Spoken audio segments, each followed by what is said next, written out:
Hey guys, I know in the last video I just crapped all over Bosch for their terrible Filtech 3323 oil filter, the one that they've shifted over to production in Mexico.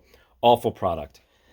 But when it comes to air filters, I actually am a pretty big fan of Bosch's workshop oil filters. So this is for my 2006 Honda Pilot. It's a 5326WS air filter. It's made in China. But you know what? It's actually pretty decent quality. Here's the old one. I just took this one out. It's got 15,000 miles on it. That's about when I change them, is at 15,000 miles. So, see, not too bad, but it's ready to be changed. These are the economy air filters, so you want to change them often. Here's what the new one looks like.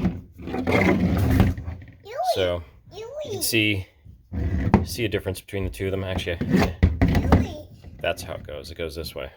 So you can see that it was time to be changed. But so these are quality. I mean, made in China, but they are quality air filters, and they're very inexpensive. There again, made in China. They are nice air filters. Yes. Iwi. So, I'm not a hypocrite. I just think that Bosch, this particular air filter, is well made. Those oil filters made in Mexico are just garbage trash. Thanks for watching, guys.